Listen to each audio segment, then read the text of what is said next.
우리 속담에 뒷간 깔 적 다르고 나올 적 다르다는 말이 있죠. 이걸 서양에서는 빌릴 때는 천사, 갚을 때는 악마라고 표현을 한다고 해요. 자기가 필요한 거 있으면 너무나 간절하게 부탁하고 매달리다가 원하는 것 일단 손에 넣고 나면 태도가 차갑게 싹 바뀐다는 것이죠.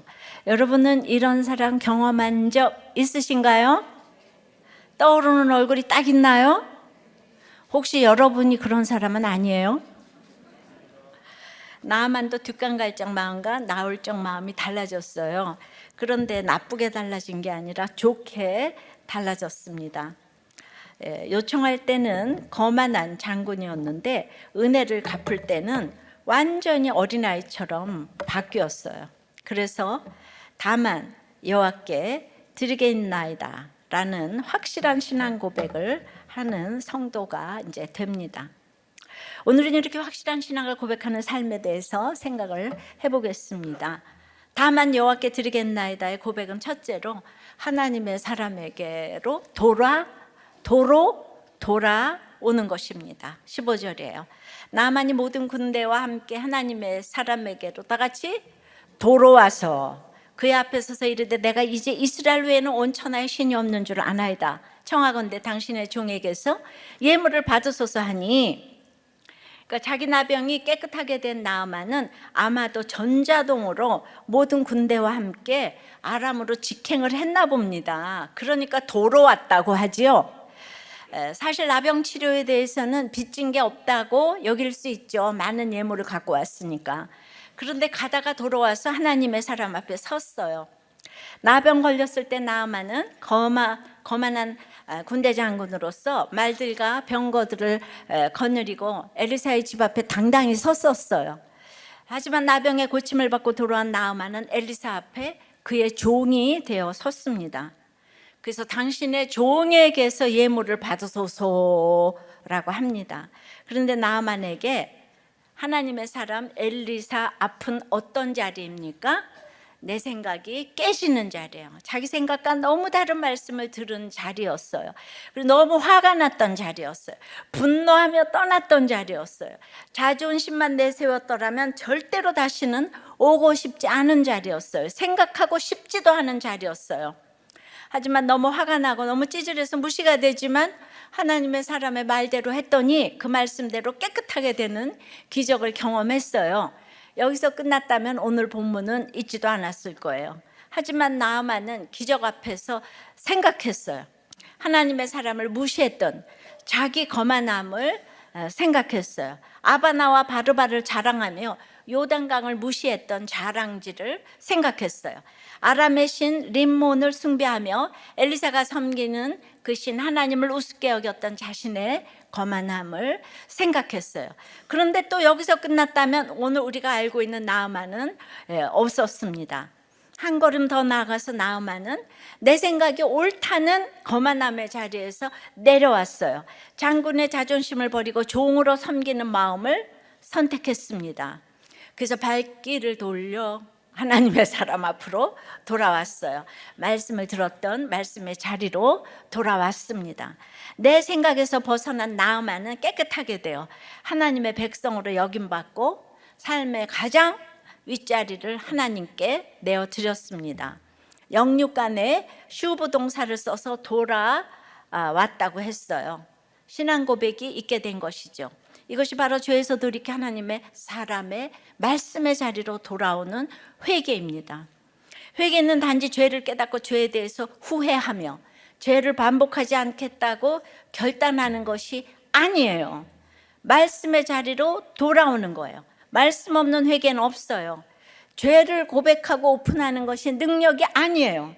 말씀이 능력이에요. 죄를 드러내는 능력이고 죄를 인정하게 하는 능력이고 죄에서 돌이키게 하는 능력입니다. 말씀이 능력인 이유는 말씀을 통해 우리가 주님을 만나기 때문입니다. 듣기 싫었던 말씀대로 일어난 치료의 기적을 보면서 나아만은 하나님을 만났습니다. 그래서 엘리사에게 돌아와서 감사합니다 라고 하지 않았어요. 그가 와서 한 말은 신앙 고백이에요. 내가 이제 이스라엘 외에는 온 천하에 신이 없는 줄을 아나이다. 모르던 걸 알았어요. 희미하게 머리로만 이해하던 것, 이해는 하지만 나와는 상관없다고 여기던 하나님을 이제 내 삶의 유일한 주님으로 받아들이게 된 것입니다. 이렇게 하나님을 향한 신앙 고백이 진짜면요, 하나님께 드리고 싶은 마음이 생기는 거예요. 그래서 나아만이 하나님의 사람에게 이제 예물을 드렸다고 그랬는데, 예물은 선물이나 답례품이 아니에요. 예물은 히브리어로는 베라카인데, 여러분 바라크 아시죠? 바라크는 동사고 베라카는 명사인 거예요. 무릎 꿇다, 예배하다, 복을 내리다. 이런 동사가 무릎 꿇고 예배하는 이제 복으로 예물을 드린 거죠. 너무 이제 어려우면 그냥 바라크의 예물 이 정도로만 기억을 하세요. 세상에서 우리 힘으로 쟁취하려는 행복이 아니고 하나님이 위로부터 부어주시는 진정한 복이 베라카죠. 그래서 예물을 드린다는 것은요, 이렇게 복을 받은 사람으로서 그 복을 진짜 내가 만분의 1이라도 돌려드리는 마음, 즉 예배하는 경건한 마음으로 올려드리는 걸 말해요. 하나님이 고쳐주신 은혜에 감사해서, 말씀을 통해 하나님이 나를 만나주신 은혜에 감사해서 하나님께 예배하는 마음으로 예물을 드리는 거예요. 그러니까 살아나서 예배가 회복된 분들은 헌금 생활이 무릎 꿇고 예배하는 복이 되는 것이죠. 그런데 헌금이 세금이 되면 예물을 드리는 게 아니고 답례품을 드리는 거죠. 내가 답례했는데 그 다음에 그쪽에서 답례 안 하면 분하잖아요. 이번 주 큐티인 간증에 결혼식에 뿌린 경조사비를 미국 가서 결혼하니까 회수를 못해서 분노와 배신감으로 저주를 했대요. 여러분 마찬가지로 하나님께도 내가 답례품을 꼬박꼬박 드렸는데 그 상응하는 답례품이 안 오면 여우람처럼 탄식하며 옷을 찢는 것과 마찬가지 아니겠어요? 그런데 그 계집종 어린 소녀는 적국에 잡혀가서도 원수를 사랑하며 나만의 병을 불쌍히 여기고 도와주잖아요. 내가 왜 여종인가 이런 말 안 하잖아요. 이것이 무릎 꿇고 경배하는 복이에요. 소녀가 무엇이 아깝겠어요? 자기가 없어서 못 드리지. 없어서 못 드리는 거예요. 살아난 사람은. 여러분이 살아나면 받은 복을 세어보면서 예물을 드리기 때문에, 제가 본문에 헌금 본문이 안 나오면 따로 이렇게 헌금 설교라고 하지는 거의 않은 것 같아요. 그런데도 이 가난한 환난 당하고 빚지고 원통한 성도들이 10년 만에 특별 부자도 없는데 모든 환경을 역사하셔서, 그러나 상식적으로 원칙을 지키면서 개미 군단의 역사로 판교에 10년 만에 8,000평의 성전을 빚 안 지고 헌당한 것이죠. 이것이 바로 베라카의 예물인 거예요. 그것은 여러분의 예물이 신앙 고백이었다는 것을 하나님이 증명해 주신 거예요. 그래서 건축도 여전한 방식의 일반 재정으로 지었어요. 우리는 특별자 붙는 것은 정말 안 한 것 같아요. 다만 여호와께 드리겠나이다의 여러분의 신앙 고백의 예물을 받으신 것입니다. 그러니까 헌금을 해라 이런 얘기를 제가 안 한다고, 우리들 교회는 누가 땅도 기증 건물도 이런 걸 안 하시네 아무도. 정말 뭘 기증했다는 소리가 없어요. 아이고 찔리나요. 그냥 받은 복을 세어 보아라, 크신 복을 내가 알리라.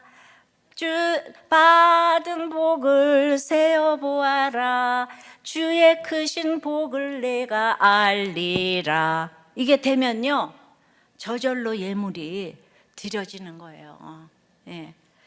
여러분 겉은 위풍당당 휘황찬란한 대장군이지만 갑옷 속에 나병을 숨긴 나아만의 이전 삶과, 갑옷 다 던져버리고 초라한 선지자 앞에서 종처럼 서 있지만 나병이 깨끗하게 치료된 나아만의 이제 삶 가운데서 여러분 뭘 선택하시겠어요?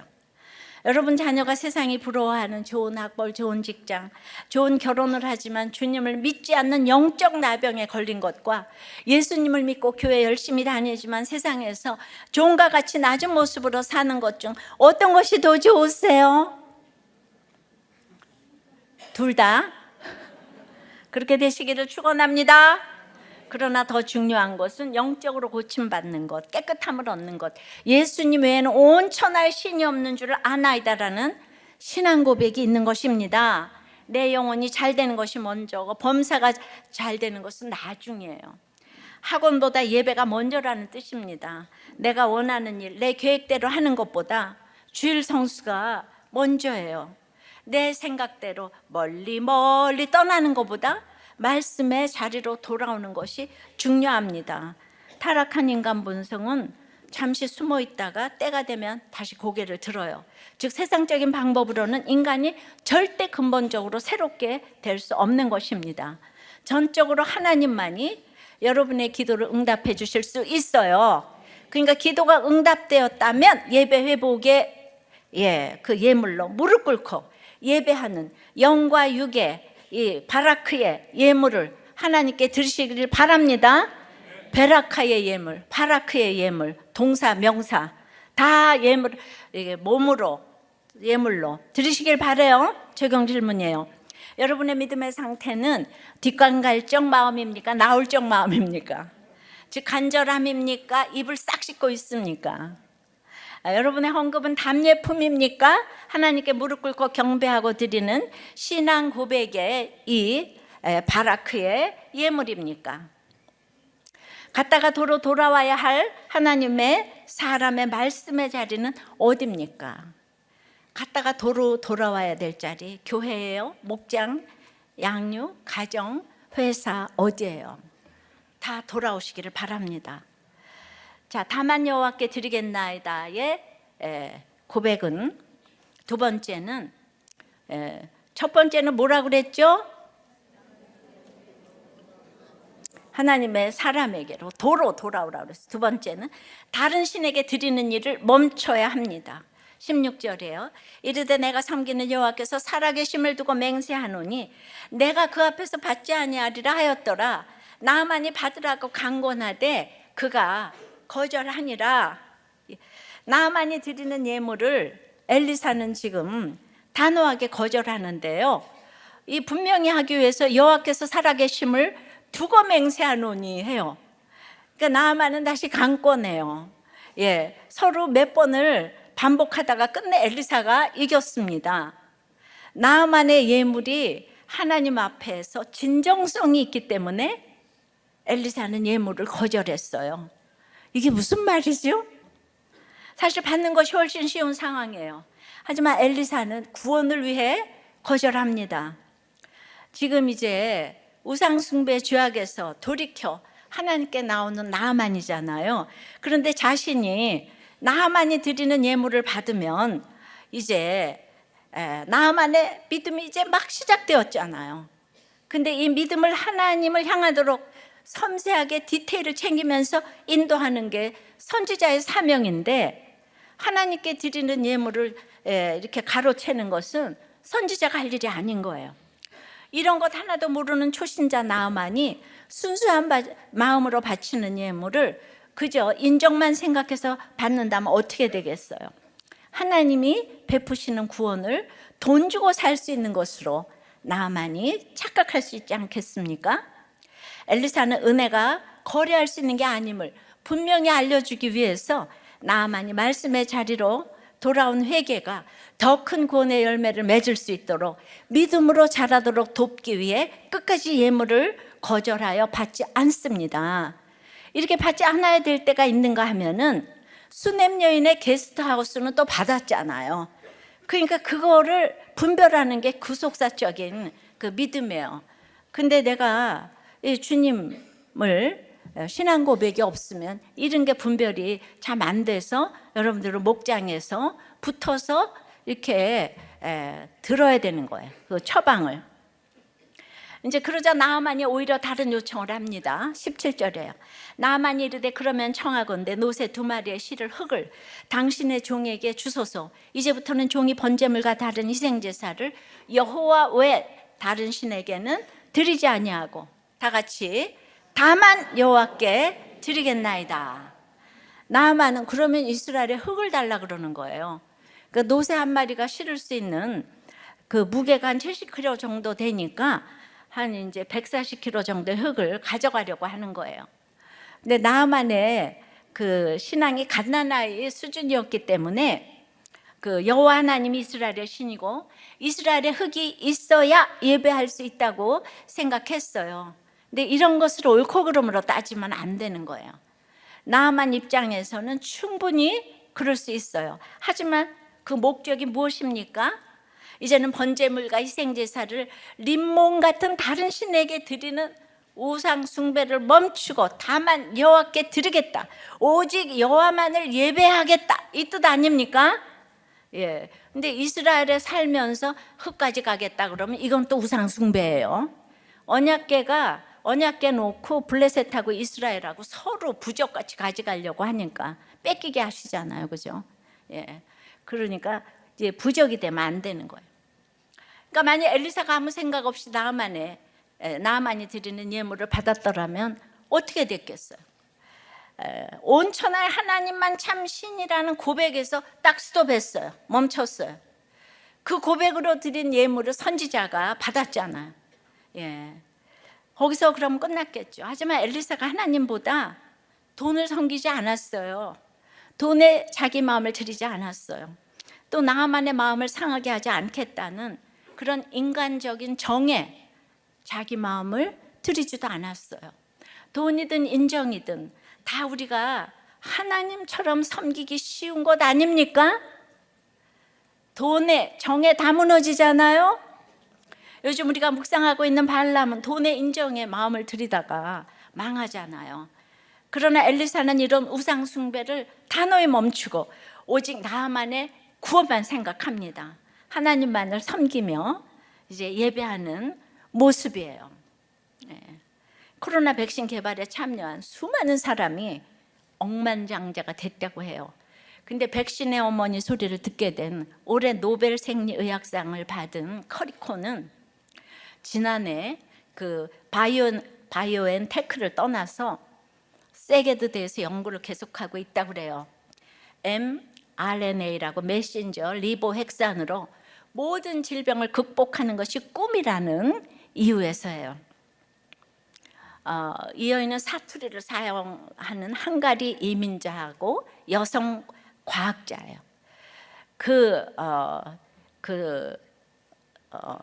이제 커리코 박사의 걸어온 길은 정말 험난한 여정이었어요. 얼마나 무시를 받았겠어요. 헝가리 이민자에다가 여성 과학자인데. 그런데 이제 커리코는 실험광이었다는 거예요. 동료들에게 아무리 무시를 받건 실험은 결코 실수하지 않는다. 당신의 기대가 실수할 뿐이라는 그 레오날도 다빈치의 말을 자주 들려줬다는 거예요. 미련할 정도로 고집한 그의 신념이 지금 이 코로나를 맞이해서 얼마나 많은 생명을 구했습니까? 그렇게 기다리던 이거가 그냥 딱 여기서 빛을 발휘해서 그리고 앞으로도 얼마나 많은 생명을 구하게 될지 모르겠습니다. 그러니까 그는 학내 정치나 연구비보다는 오직 과학에만 관심이 있었다고 하는 거예요. 예. 그걸 이제 읽고 보니 제가 그분을 따라갈 수가 없는 분이지만 여성 목사로서 공감 가는 부분이 있더라고요.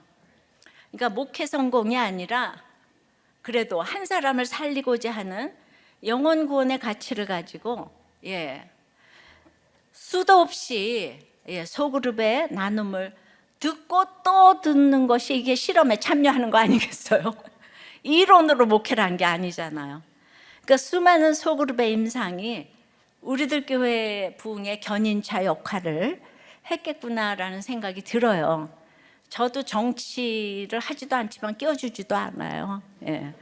그러니까 정치도 안 하고 뭐 그러니까 돈에 연루될 일도 없고, 그래서 결국은 우리가 좀 살아나지 않았을까요? 예. 그래서 뭐든지 이렇게 정말 일에 사람을 살리기 위해서, 이 커리코 박사는 이 사람을 살리기 위해서 그 일을 했잖아요. 예. 자, 엘리사가 이렇게 이제 예물을 안 받으니까, 삶으로 본을 보이니까 나만 온천하의 하나님만 참 신이시라는 고백에서 한 걸음 더 나아가서 오직 하나님만을 예배하겠다는 결단을 하게 됩니다. 먼저 믿은 한 사람이 다른 신에게 자기 마음을 빼앗기지 않고 믿음 위에 서 있으니까 그를 따라오는 다른 사람 역시 하나님께만 예배를 드리게 되는 거예요. 하나님께만 충성하는 한 사람, 너무 중요한 거예요. 예. 요즘 이스라엘 팔레스타인이 전쟁 때문에 계속 나라를 생각하는 거예요. 그래서 오늘은 정말 너무나도 안타까운 이 중국 얘기를 좀 하겠어요. 여러분 참 세계사 공부 좀 이제 하시길 바라고. 이게 조금 길지만 오늘 들어보세요. 한 사람이 중국의 운명을 바꿔놓은 것 같아서 안타까운 마음으로 생각을 해봅니다. 이제 전부 다 제정, 러시아니 제정, 또 우리 또 조선 왕조, 이게 다 망했잖아요.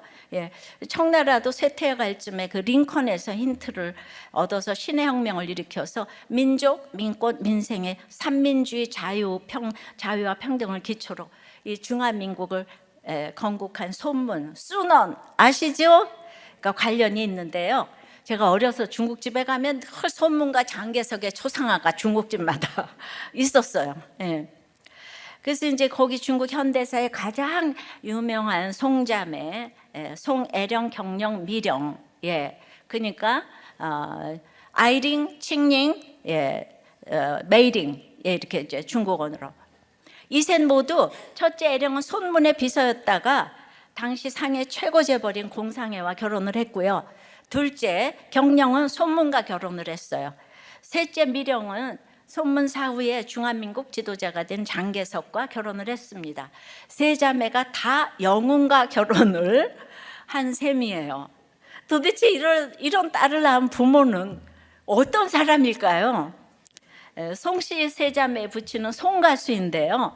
아주 중국에서 가난한 농부의 아들로 태어나서 살 길을 찾아서 14살에 11살 때 인도네시아로 가서 어렸을 때부터 외국으로 돌았죠. 14살 때 이제 미국에 가가지고 거기서 예수 믿고 세례받아가지고 밴더빌트 대학에서 신학을 공부해서 감리교 목사가 돼가지고 이제 중국으로 돌아와서 상해에서 전도 사역을 하는데요. 이제 다시 돌아와서 기독교 아주 명문가인 믿음이 좋은 목사 딸을 만나서 결혼을 하는 거예요. 그러니까 중국에서는 유례가 없는 믿음의 집안끼리 결혼을 했습니다. 근데 결혼 후에 전도가 여의치 않으니까 생계 걱정을 해야 돼서 기독교에 대한 저항이 심하죠. 그러니까 송가수 목사의 마음이 점점 사역에서 멀어지고, 그래서 이제 돈 버는 일로 쏠리게 되니까 중국어로 성경을 번역하고 인쇄를 해가지고 그야말로 떼돈을 벌었어요. 예. 그러니까 돈이 벌리니까 송가수 목사가 목사직을 사임하고 이름도 송요여로 바꿨어요. 본격적으로. 그리고 이제 손문과 친구예요. 그래서 손문의 혁명운동을 경제적으로 후원하게 돼요. 그리고 세 딸은 모두 그 10대 때부터 미국 유학을 보냅니다. 아주 그 새로운 시대에 맞는 성공한 신여성으로 이제 키우자고. 자녀들이 원하는 건 무엇이든지 다 해줬다는 거예요. 그 세상에 중국에 가난한 이 중국에서 미국으로 와가지고 저택에 기사식 침모 다 두고 어마어마한 황제처럼 자녀들을 유학생활을 시켰어요. 모든 인류의 인생의 모든 희망을 이뤄낼 수 있고 세계를 다스릴 수 있다. 그러면서 너희들은 할 수 있다. 아이들 안에 있는 욕심과 욕망을 계속해서 이제 부풀려 주었던 거죠. 그리고 세 자매 모두 정말로 역사의 이름을 남기는 유명한 인물이 되었어요. 첫째 딸은 진짜 이 돈이 많아서 돈을 사랑했고, 둘째 딸 이 권력에 그냥 또 끝판왕이고, 셋째 딸은 이 나라를 사랑했다고 하죠. 그리고 또 더 절세 미녀과의 셋이다. 이런 집 있어요? 죽을 때까지 잘 살았어 그러고. 근데 특히 오늘 둘째 딸 경력 얘기를 하려고 하는데, 중국을 사랑한 여인, 중국의 국모로 추앙을 받아요. 독립심이 아주 강해요. 이 세 딸들은 감리교 대학인 미국의 인류학교, 그 힐러리가 졸업한 웨슬리 대학을 다들 이제 이렇게 졸업을 한 거예요. 그리고 이제 졸업하고 와가지고 손문의 비서가 됐어요. 그리고 아버지하고 동창인, 아버지하고 나이가 동창이 아니고 나이가 같은 손문과 26년이나 차이가 나는데 결혼을 했어요. 그러니까 손문은 이미 처첩이 있고 결혼을 했는데, 둘 다 기독교인인데, 그런 결혼을 했는데 경령이 그렇게 권력욕이 그때부터 있었다는 거예요. 그래서 이혼까지 막 시켜가면서, 그러니까 다들 결혼을 말리던 교회 지도자들이 원수가 돼가지고 둘이서 일본 가서 둘이 결혼을 했어요. 그 이후로는 그 지도자들 미워하느라고 교회에 둘 다 안 나갔대요. 꼭 우리도 교회 얘기하는 것 같지 않아요? 이후 송경령은 손문의 아내이자 비서이자 전략가이자 동지로서 혁명을 함께 했어요. 그리고 손문이 워낙에가 그렇게 국부로서 추앙을 받으니까 송경령이 결혼을 한 것 같아요. 그래서 딱 10년 살았어요. 그리고 사후 56년이나 더 살면서 평생 중국을 위해 활동을 했는데요. 이제 손문 사후에 이렇게 손문이 워낙 몸담았던 국민당, 그건 자유민주주의인 거죠. 국민당 우파와 공산당이 그때부터 이제 일어나기 시작해가지고 국민당, 공산당이 나뉘어서 싸웠어요. 송경령은 우파인 장개석과 반대해서 좌파 편에 서게 되죠. 당연히 장개석이 아내였던 동생 송미령과도 결별을 하게 됩니다. 이 둘은 그때 공산당이 이기고 이쪽 송미령은 장개석과 이제 이렇게 대만으로 이제 이렇게 쫓겨나서 여기서 이제 이렇게 중화민국을 세우게 되고, 이들은 중화인민공화국을 세우게 되는 거죠. 그 이후로 평생 다시 만나지 않았다고 해요. 송경령은 손문의 미망일이라는, 10년 살았지만 그 미망일이라는 간판 하나로 국민당, 공산당 모두 함께 해주기를 원했던 사람이에요. 근데 끝까지 공산당 편에 섰어요. 여러분들, 그 자유민주주의하고 공산당은 합쳐질 수가 없는데, 그 문은 그때가 이제 시작이 될 거니까 공산주의가 얼마나 힘들었는지 그렇게 미처 거기까지 생각을 못했나 봐요. 모택동을 도와 중화인민공화국을 세웠어요. 그 2번이나 부주석이 됐고 유일한 지금 명예주석 칭호도 받는 사람이 되었어요. 중국 공산당은 중국의 국부인 그 손문이 그 존경받는 거는 말도 못해. 지금 중국이나 이쪽 저쪽에서 다 존경을 받아요. 손문은 그 미망인이 지지하는 정권이 되었기 때문에 얼마나 정당성을 가졌다고 할 수 있는지 몰라요. 제가 지금 좌파 우파 모택동 장개석을 나눠서 잘잘못을 따지는 게 아니고요, 송경령 한 사람의 선택에 대한 이야기를 하는 거예요. 그러니까 그녀의 결정인 모택동이 얼마나 잔인합니까? 무자비하게 문화대혁명을 해서 수천만 명을 죽였잖아요, 그죠? 근데 그때 말 한마디 하지 않았어요. 그래서 그때는 그녀의 부모의 묘소도 또 파헤쳐졌지만 거기서도 손문의 미망인이라고 또 살아남았어요. 자, 아버지도 목사였고 외할아버지도 목사였고 자기도 기독교 교육을 받았어요. 어렸을 때부터. 근데 사상과 혁명에게 자기 마음을 다 바쳐서 교회를 떠나고 하나님을 버렸어요. 그래서 그 중국에서 그렇게 기독교를 핍박했잖아요. 언니와 동생이 그렇게 말리는데도 인민혁명이 최고라고 생각하며 하나님을 부인하는 정권 편에 선 것이에요. 그러니까 나중에 후회도 했다고 하지만은 역사에서는 가정, 만약에 if가 의미가 없다고 하지만 우리가 교훈을 위해서는 띵크를 해봐야 돼요. 만일 송경령이 공산당 편에 서지 않고 동생과 함께 장개석을 도와 국민당 편에 섰다면 장개석도 이상하긴 하지만 지금 이제 옳고 그름을 얘기하는 게 아니에요. 국민당 편에 섰다면 어땠을까요? 오늘날 중국은 물론 우리나라 모습도 지금과는 많이 달랐을 거예요. 자유를 억압하는 독재와 전제주의 선봉으로 주변 국가만 아니라 전 세계 자유주의 질서를 흔드는 현재의 중국의 모습은 아니었을 것 같아요. 여긴 중화민국, 저기는 중화인민공화국. 둘 다 중국이라 그러죠.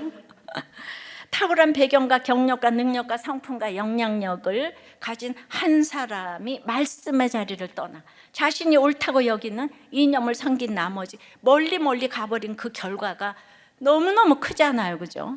그의 아버지 송여여가 목사의 사명을 버리고 돈을 쫓아 자기 이름까지 바꿔가면서 새로운 삶을 살고자 했던 그 선택의 결과가 너무 엄청나잖아요. 송경영은 손문의 아내이기 때문에 아무리 강조해도 지나치지 않는 영향력을 가졌어요. 지금도 그 여자는 아주 중국에서 추앙을 지금 받고 있거든요. 저 큰 중국이 한 여인의 영향력 있는 결정으로 공산당이 되었다고 생각하니까 우리 각자 한 사람 한 사람의 역할이 얼마나 중요한지를 알아야 되겠습니다. 늘 제가 한 사람 때문에 가고 오고 한다고 했는데 맞는 말 맞습니다. 예, 그 당시는 제정 러시아, 이 제정 중국 다 이때는요, 예, 다들 공산당이 평등하니까 공산당을 택한 나라가 많아요. 그래서 그 북한을 비롯한 이 모든 나라들은 지금 지나고 보니까 다 독재와 가난에서 벗어나기가 힘든 걸 볼 수가 있잖아요. 러시아, 중국, 이 북한 뭐 그 많잖아요, 그죠? 예. 그런데도 예, 시진핑은 요즘 뉴스에 보니까 이 대만을 또 침략하겠다고 그러더라고요. 독재를 택하고 있는 이슬람에 속하는 많은 나라들도 그 왕들은 빈살만 같이 천문학적인 부자인데 백성은 또 가난하잖아요. 이스라엘의 지난주 설교 시몬 페레스 한 사람의 결정으로 오슬로 회담을 통해서 이스라엘과 팔레스타인은 두 개 국가로 가기로 합의를 했단 말이에요. 그런데 이 네타냐후가 아주 근본주의가 돼서 강경 세력이 되어서 팔레스타인 사람을 무시하는 거예요. 선민주의에, 이스라엘 선민주의에 빠져서. 한 사람이 얼마나 중요하냐고요. 1973년 이후에 전쟁이 없었다고요. 없는데 이렇게 무시를 하니까 우리 강자는 항상 죄인이에요. 아셨어요? 강자는 약자를 도와야 되는 거예요. 송경영의 기가 막힌 그 결정을 보면서 저희 이제 우리 어린 소녀 같은 우리들 교회 성도 여러분의 결정 하나마다 얼마나 지혜로운가를 생각합니다. 할렐루야. 여러분들이 그 역사의 현장에 가 있었다면 그런 결정을 하지 않을 거잖아요, 그죠? 우리들 교회 목자님들은 적어도 그런 결정을 안 한다고. 그러니까 여기에 다 구속사가 들어가야 된다고, 전도를 해야 된다고요. 이스라엘도 전도해야 되고 하마스도 전도해야 되고 시진핑한테도 전도를 해야 돼요. 전도를 해야 돼요. 알았어요? 예. 그러니까 송경영은 전도를 해야 되겠는데 예수 믿다가 권력을 택해서 글로 가면 되겠냐고요. 다른 신에게 드리는 일을 멈추는 것이야말로 하나님을 향한 신앙 고백에서 뺄 수 없는 적용이에요. 여러분들이 결정하는 것을 늘 자녀들이 이렇게 보는 것이 최고의 신앙교육이고 최고의 유산인 줄 믿습니다. 그러니까 구속사는 역사를 알아야 돼요. 서론, 본론, 결론이 있는 거예요. 맨날 그날 어떤 본문만 하나 딱 알고 우리 인생을 몰라고 처음부터 읽어야 돼. 그러니까 그냥 마태복음도 1장부터 읽어야 되고 창세기부터 계시록까지. 그래야지 서론, 본론, 결론을 알고 우리의 인생에 전부 다 구속사를 알게 될 줄 믿습니다. 그러니까 난 성경만 보지 나라 돌아가는 건 몰라. 이러는 건 별로 성경적인 얘기가 아니에요. 나라는 다 나라님들이 하는 거지 우리하고 뭔 상관이야. 나라가 있어야 우리가 예배도 드린다 그랬잖아요. 그럼 나라에 대해서 관심을 가져야 되잖아요. 그러니까 여러분들은 기도를 해야 되니까. 아셨죠? 예, 적용 질문이에요. 내 선택의 목적은 돈입니까? 구원입니까? 구원을 위해 거절해야 하는 이익이 있습니까? 기복적인 욕심인 것을 애써 외면하며 아직도 끊지 못하고 다른 신에게 드리는 제사는 무엇입니까? 예를 들어 사상, 이념, 명예, 돈, 자식. 어디다 그렇게 드립니까? 여러분, 한 사람의 결정이 가정과 교회와 나라의 운명을 결정하는 것에 얼마나 동의하십니까? 네. 저는 우리도 교회 청년들 많이 나와야 돼요. 전도해야 돼요. 아셨어요? 요새 MZ세대에 이런 거 역사를 모르니까 이상한 소리를 하는 거예요. 자, 다만 여호와께 드리겠나이다의 고백은 세 번째. 첫 번째는 하나님의 사람에게로 도로 돌아와야 되는 것이고, 다른 신에게 드리지 말아야 되고, 세 번째는 그러면 죄사함의 평안을 누리게 되는 거예요. 18절이에요. 이제 예물을 안 받겠다고 이제 이르니까 오직 한 가지 일이 있사오니 여호와께서 당신의 종을 용서하시기를 원하나이다. 곧 내 주인께서 림몬의 신당에 들어가 거기서 경배하며 그가 내 손을 의지하심에 내가 림몬의 신당에서 몸을 굽히오니 내가 림몬의 신당에서 몸을 굽힐 때에 여호와께서 이 일에 대하여 당신의 종을 용서하시기를 원하나이다 하니, 이제 나만이 걱정이 태산이에요. 하나님만 섬겨야 되는데 아람으로 돌아가면 림몬 씨를 섬겨야 되잖아. 국가의 녹을 먹고 있으니까. 얼마나 걱정이 많은지 여기 림몬이 몇 번 나오는 줄 아세요? 그러니까 우리가 그러잖아. 나 예수 믿었는데 제사 드리는 거 어떻게 해요? 당장에 우리 중조할머니 제사하고 고조할머니 제사하고 어떻게 해요? 그때 나는 어떻게 해야 돼? 나 이런 질문 많이 받았거든요. 그러니까 흙을 달라고 부탁한 나아만은 이제 한 가지를 더 부탁하는 거예요. 이렇게 거기서 내가 제사 드릴 수밖에 없는데 용서하라는 거예요. 이게 훨씬 중요한 부탁입니다. 집에 돌아가면 아람의 대장군으로서 국가 행사에 참석하게 되잖아요. 그때 어쩔 수 없이 아람신 림몬의 신당에 들어가서 절을 할 수 있는데, 그때 내가 몸은 어쩔 수 없이 우상에게 절하지만 자기 마음만은 하나님을 향해 있으니 나를 용서해 달라고 그 얘기를 하는 거예요. 너무 귀엽지 않아요? 그 군대 장군이 용서를 구한다는 것은 자신이 죄인임을 아는 거예요. 용서가 필요한 인생임을 인정하는 거예요. 말들과 병거들을 거느리고 등장했던 얼마 전 모습은 이제 나아만에게서는 찾아볼 수가 없고요. 하나님의 사람 앞에서 그저 한 사람의 죄인으로 용서해 주셔야만 살 수 있는 연약한 인간입니다. 이렇게 고백을 하는 거예요. 이것이 바로 다만 여호와께 드리겠나이다라고 고백하는 거룩한 인생이에요. 자신이 영적인 나병 자임을 깨닫는 것, 하나님의 제사함이 필요한 인생임을 인정하는 것, 그래서 늘 하나님의 용서를 구하는 삶이 된 것이 나병이 깨끗하게 되는 것과 비교도 할 수 없는 진정한 깨끗함을 얻는 구원입니다. 몸에 아무 질병이 없어도 이 영혼의 나병에서 깨끗함을 받지 못하면 사는 의미가 없죠. 그 끝이 죽음이기 때문이죠.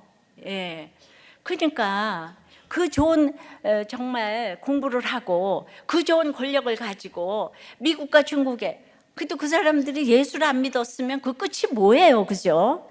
우리한테 여러 가지를 시사하잖아요.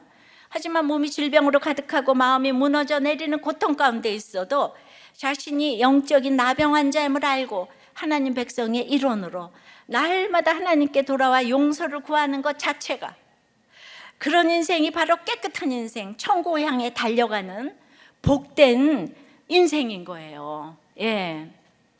그런데 우리 성경령에게는 죽을 때까지 공동체가 없었겠죠. 절대로 사과를 안 하는 거예요. 잘못됐다는 얘기를 절대로 안 하는 거예요. 근데 미령은 나중에 언니가 아파서, 송미령은 106살에 돌아가셨어요. 2000년대에 돌아가셨으니까. 근데 경령이 아플 때 동생 보고 싶어 했지만 중국이 자기네들을 이용할까 봐 안 갔어요. 그래서 이렇게 갈 때와 안 갈 때를 구분을 이제 또 하는데, 그러니까 우리가 이렇게 공동체가 있는 게 얼마나 축복인지. 부주석하면 뭐해? 그 모택동 맨날 맞다고 해야 되는데 그게 행복한 삶이었을까요? 모르죠.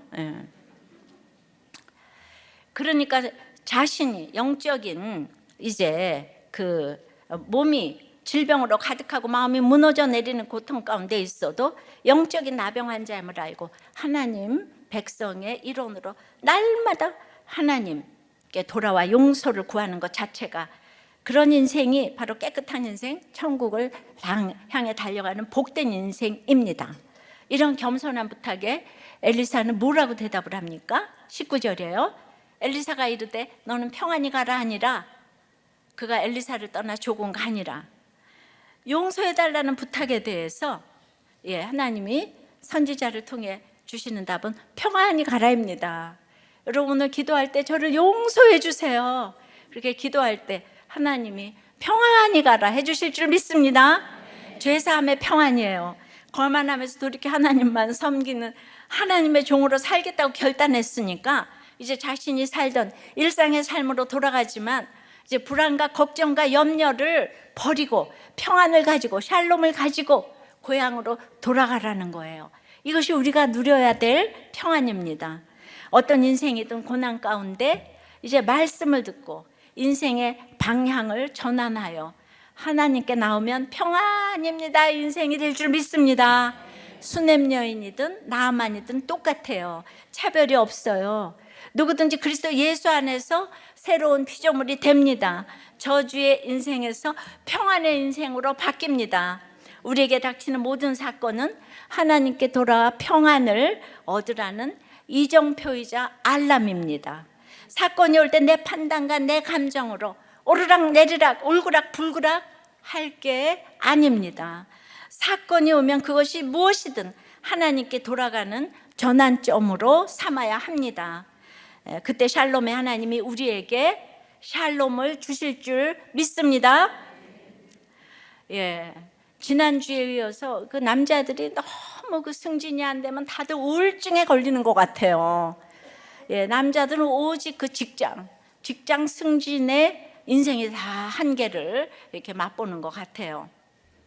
그래서 이분이 이제 승진이 돼야 되는데 승진이 이제 안 된다는 얘기를 듣고 이제 추석에 그 닷새나 쉬게 되니까 그 다음에 이제 회사에 나가기도 싫고 그 다음에는 이제 술 중독에 또 이제 빠져서 하루는 큐티를 하면서 말씀이 해석되다가도 하루는 하나님께서 내게 왜 이러시나.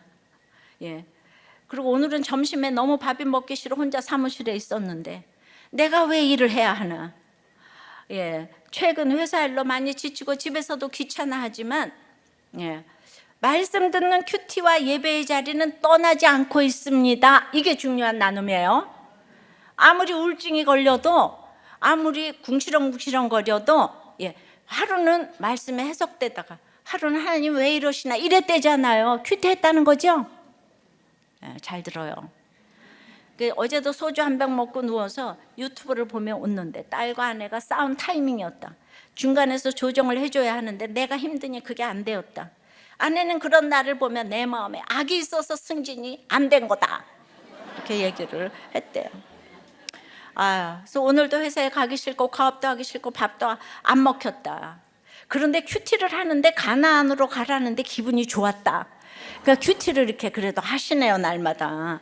최근 많이 했던 기도가 승진과 믿지 않는 누나 가족의 구원인데 마음으로는 승진에 대한 것을 우선시에 두었지만 그래도 기도상으로는 누나 가족을 우선시에 두고 기도했다. 요게 또 어디예요? 마음으로는 그래도 누나 가족부터 기도를 했대잖아요. 그래서 다행히 조카가 교회 등록을 했고 2주 연속 교회에 나왔다. 처가족들을 구원으로 인도하는 것에 대한 이 사명감을 느끼지만 내 스스로 마음을 열지 못하고 있는 상황이다. 이제 승진이 안 된다고 하니까 해보지 않은 길이지만 가야 할 길임을 느끼는데 회사를 내려놓고 하나님이 제게 주신 일에 집중해서 가야 할 새 방향을 찾아야 하는데 방황하고 있다. 이거 진정되려면 시간을 가져야겠다. 그러니까 아내가 이렇게 나눔하더라고요. 전 세계를 가보고 시스템을 도입하고 상도 받았었고 회사에서도 인정을 해줬는데 그래서 지금 상황이 너무 힘든 것 같다. 그런 나눔을 하니까 목자님께서 하나님께서 사랑하셔서 예배에 목숨 걸라고 주신 사건인데, 남자는 직장 고난이 가장 큰 고난이라고 하는데 사명도 있지만 이 넘어가기가 쉽지 않다. 아내 집사님이 옆에서 사명 잘 감당할 수 있게 도와주셔야겠다. 목자가 중요한 게 아니라 목장에서 사람 살리는 한 사람이 중요하고 그분들의 눈물이 있어서 우리가 살아있다. 그러면서 육도 영도 안 무너지면 좋겠다. 예언 같은 소리를 했어요. 예. 그랬더니 아내가 그래도 남편이 술을 먹던 찜질방에 가던 하나님을 꼭 찾아요.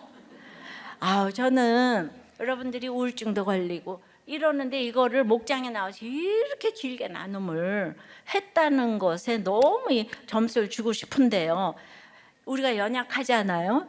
불안하고 힘들기 때문에 하나님을 찾는데 혼자서는 힘들다고요. 목장 가서 하나님을 찾아야 되잖아요. 그러면 용서해 주소서. 그러면 샬롬을 알려주신다고요. 그런데 이게 이제 추석 후에 이제 지난주에 나눔이에요. 그래서 제가 이거를 좀 여러분들이 너무 우울증 때문에 힘들어하셔서 이렇게 이제 이거를 원고에 넣었는데 이분이 글쎄 수준이 낮으신지 이게 승진 안 된다고 그걸 받았는데 이게 2주 만에 뒤집혀서 있을 수 없는 기적이 일어나서 어제 임원으로 승진이 되었다고 하네요. 여러분은 꼭 이럴 때만 박수를 치더라. 역시 기복의 끝판왕들이에요. 근데 사실 제가 읽어주려고 했는데 임원으로 승진했다고 그러니까 너무 또 기쁘더라고요. 그런데 궁시렁궁시렁 하면서 계속 큐티하고 목장 가고 했잖아요. 찜질방 가서도 하나님 찾고 그냥 뭐 어디를 가도 그냥 이렇게 찾았다고 하니까 이분 수준이 낮지만 수준이 좀 높으신 분들은 승진이 안 되는 거예요. 아셨죠? 예. 아니 그 송가수가 돈 벌어서 뭐 했어요, 그죠? 예. 그러니까 그때 도리어 그 목사를 계속 했으면 자녀들에게 그 이쁜 얼굴과 학벌로 그 만나서 결혼을 했어도 그러지는 않았을 건데 아빠가 그냥 완전히 목사를 버렸어. 그냥 세상적으로만 키웠어요. 그러니까 힘들어도 이제 이렇게 큐티하고 목장 나가니까 그 목자님 말대로 육도 영도 안 무너지게 해주셨잖아요. 참 말은 또 중요하더라고. 육도 영도 안 무너지기를 축원합니다. 이제 죄에서도 이렇게 말씀의 자리로 돌아오고 다른 신에게 드린 일을 멈추고 오직 하나님께만 예배하겠다고 결단하며 그럼에도 불구하고 용서가 필요한 죄인임을 고백하고 용서를 구하니 죄사함의 평안을 주셔서 평안히 돌아가게 하십니다. 적용 질문이에요. 하나님의 용서 없이 살 수 없는 인생임을 얼마나 인정합니까? 용서하지 못하는 사람은 누구입니까? 남입니까? 자신입니까? 그래서 하나님 용서해 주세요 하고 얼마나 부르짖습니까?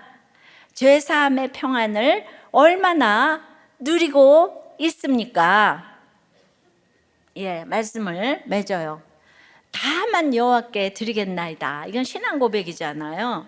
예, 그러니까 우리는 나병이 나도 떠날 수가 있어요. 근데 하나님의 사람에게로 말씀으로 도로 돌아오라고 하세요. 예, 다른 신에게 드리는 일을 멈추라고 하세요. 죄사함의 평안을 이제 누린다고 하는 거예요. 예, 받은 복을 세워보라고 크신 복을 내가 알리라. 예, 찬송하고 기도할게요.